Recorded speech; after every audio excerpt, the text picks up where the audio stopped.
அமெரிக்காவிலேருந்து முகம்மதுங்கிற சகோதரர் கேட்குறாரு, ஹன்லலா என்ற நபித்தோழர் ஜனாசாவை மலக்குமார்கள் குளிப்பாட்டியதாக வரும் ஹதீஸ் ஆதாரபூர்வமானதா என்று கேட்குறார்.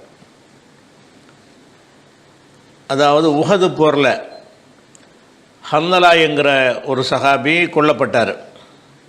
உஹதில் கொல்லப்பட்ட 70 ஷஹீதுகளில் இவர் ஒரு ஆள். இவர் கொல்லப்பட்ட உடனே ரசூல் ஸல்லல்லாஹு அலைஹி வஸல்லம் சொன்னாங்க, அந்த ஹதீஸை முதல் சொல்லிவிட்டு அது சரிதானா அந்த விவரத்தை ரெண்டாவது பார்க்கலாம். இன்ன சாஹிபக்கும் துகசிலுகுல் மலாயிகா, இந்த உங்களுடைய தோழரை ஹன்லலாவை வானவர்கள் குளிப்பாட்டி கொண்டிருக்கிறார்கள் அப்படின்னு சொல்லி ரசூல் ஸல்லல்லாஹு அலைஹி வஸல்லம் சொன்னார்கள். சொன்ன உடனே ஃபஸாலு சாஹிபத்தஹு, அவருடைய மனைவிடத்தில் போய் மக்கள்லாம் கேட்டார்கள், என்னத்தினால உங்கள் கணவரை குளிப்பாட்டுறாங்க? அப்போ அவங்க என்ன சொன்னாங்கன்னா, இன்னஹு ஹரஜ லம்மா சமையல் ஹாயத்த ஹுஜுனுபுன், இந்த போருக்கான அழைப்பு விடும்பொழுது அவர் குளிப்பு கடமையான நிலையில் இருந்தார்.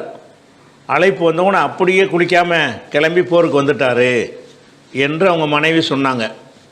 அப்போ ரசூல் ஸல்லல்லாஹு அலைஹி வஸல்லம் சொன்னாங்களாம், அப்படின்னா இதனால தான் வானவர்கள் அவரை குளிப்பாட்டி இருக்கிறாங்க என்று சொன்னதாக ஒரு அறிவிப்பு.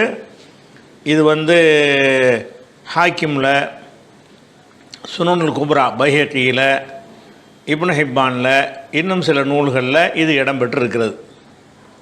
சில அறிவிப்புகளில் அவருடைய மனைவிடத்தில் நீங்கள் கேளுங்கள் என்று ரசூல் ஸல்லல்லாஹு அலைஹி வஸல்லம் சொன்ன பிறகு கேட்டார்கள் என்றும் வருகிறது.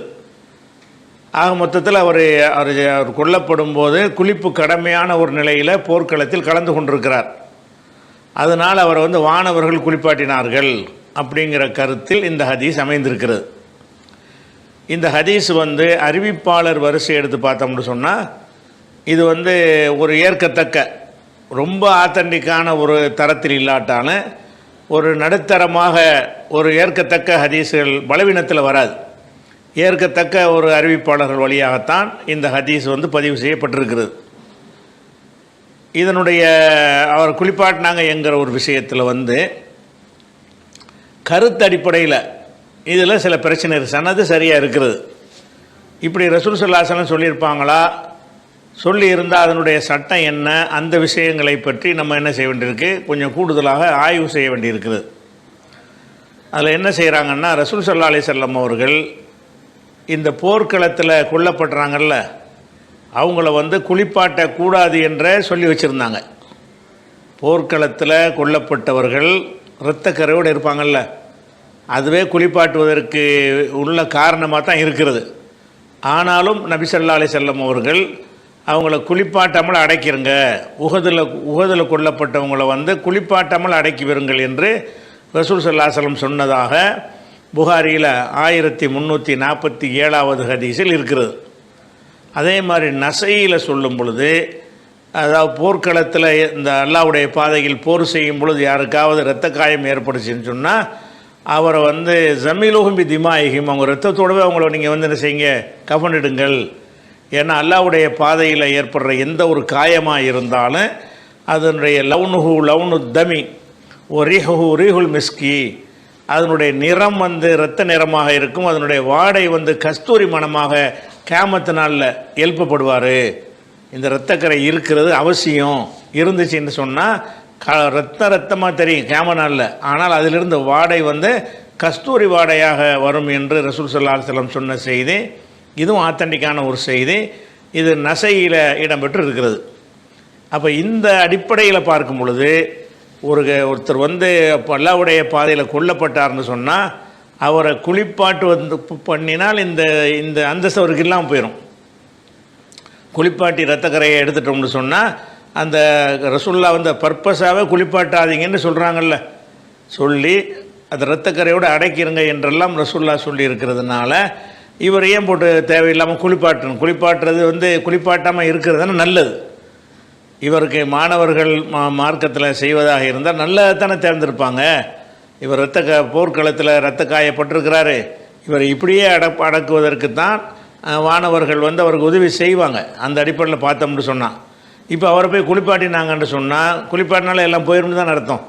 அப்போ அந்த ஒரு விஷயத்துக்கு ஒரு மாற்றமாக கருத்தடிப்படையில் இது இருக்கிறது ஒன்று. ரெண்டாவது வந்து இந்த மலக்குமார்கள் குளிப்பாட்டினார்கள்னு குளிப்பு கடமைக்கு தான் குளிப்பாட்டினார்கள் வருது.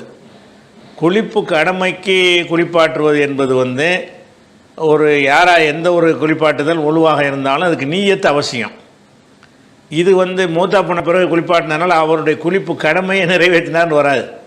நம்ம அதை விளங்கி கொண்டு அதுக்காக குளிப்பாட்டணுன்னு வேண்டாம் சொல்லிக்கிறலாமே தவிர, ஒரு நீயத்தோட ஒழு செய்கிறதுக்கு வந்து நீயத்து இல்லாமல் கை கால் மூஞ்செல்லாம் கழுவுனா ஒழுவாகுமா?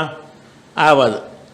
ஒருத்தன் தூங்கிட்டு இருக்கும்போது நம்மளே கை கால் மூஞ்செல்லாம் கழுவி விட்டுட்டோம், அப்புறமேல ஒழு செஞ்சவனா ஆவானா? ஆக மாட்டான். அப்போ ஒழு என்பதும் கடமையான குளிப்பு என்பதும் இபாதத்து வகையில் உள்ள ஒரு விஷயமாக இருக்கிறது. அது இபாதத்துடைய வகையில் வருவதாக இருந்தால் அதுக்கு வந்து நீயத்து அவசியம், எண்ணம் அவசியம். அப்போ அவர் கொல்லப்பட்டவருக்கு என்ன குளிப்புக்கு தான் குளிக்க வேண்டியதாக எண்ணம் இருக்குமா அவருக்கு? அவரை போய் குளிப்பாட்டுவதில் ஒரு மீனிங் இல்லாமல் இருக்குது. அவரை போய் குளிப்பாட்டுவதனால குளிப்பு கடமை அவருக்கு எப்படி நீங்க? குளிப்பாட்டுவது பொதுவாக மார்க்கத்தில் உள்ள கடமைன்னு குளிப்பாட்டினா அது ஒரு விஷயம். அப்போ குளிப்பாட்டுதல் வந்து அவருடைய மனைவிட்ட போய் கேளுங்கள், அதுவும் வந்து கொல்லப்பட்டு கிடக்கிற நேரத்தில் போய் மனைவிட்ட போய் கேளுங்க என்று சொல்லி இதனால தான் குளிப்பாட்டினாங்க என்று சொல்வது வந்து அப்போ குளிப்பு கடமை வந்து நீயத்து இல்லாமலும் நிறைவேறுங்கிற ஒரு கருத்தில் வருகிறது. அதுபோக இவருக்கு வந்து ஒரு அல்லாஹ்வுடைய பாதையில் கொல்லப்பட்ட ஒரு குளிப்பு கடமையாக இருந்தால் அதனால் என்ன? குளிப்பு கடமையாக இருந்தால் தொழக்கூடாது, அவ்வளோதானே சட்டம். ஒருத்தர் குளிப்பு கடமையாக இருந்துச்சுன்னு சொன்னால் அவர் தொழக்கூடாது, அதுதான் அவருக்குரிய சட்டம். பாக்கி என்ன வேணாலும் செய்யலாம். குளிப்பு கடமையாக இருக்கிறவர் வந்து தொழுவதை தவிர எல்லா காரியத்தையும் செய்வதற்கு அவருக்கு மார்க்கத்தில் அனுமதி இருக்கும் பொழுது பிறகு என்னத்துக்கு போட்டு குளிக்கணும்? தொழுக போகிறார் அவர்? தொழுகணுன்ற அவசியம் கிடையாது. தொழுக போனால் தான் அதுவே அவசியமாக இருக்கும். ஒரு அவசியமாக இருந்து அவருக்கு அது இழந்துட்டாரே அப்படிங்கிறதுக்கு குளிப்பாட்டினா ஒரு அர்த்தம் இருக்குது. அதனால் குளிப்பாட்டுதார்கள் அந்த சனது சரியாக இருந்தாலும் அவங்க அல்லாஹ்வுடைய பாதையில் கொல்லப்பட்டாங்கன்னு சொன்னால் அவங்கள குளிப்பாட்டாமலே குளிப்பு கடமையாக இருக்கட்டும் கடமை இல்லாமல் இருக்கட்டும் அது ஒரு மேட்டரெல்லாம் கேட்க மாட்டான். குளிப்பு கடமை எப்போ கேட்பான்? குளிக்காமல் தொழுதா தான் எல்லாம் கேட்பான். குளிப்பு கடமையாக இருந்து குளிக்காமல் ஒரு எண்ணத்தை செஞ்சாலும் எல்லாம் கேள்வி கேட்க போகிறதில்ல. எல்லாம் கேள்வி கேட்காத ஒரு விஷயத்துக்காக போட்டு அவரை குளிப்பாட்ட வேண்டிய ஒரு தேவையும் இல்லை. அதனால் வந்து அவர் இரத்தத்தோடு அறுக்கப்பட்டிருப்பார் என்பது தான் கரெக்டாக இருக்க முடியும்.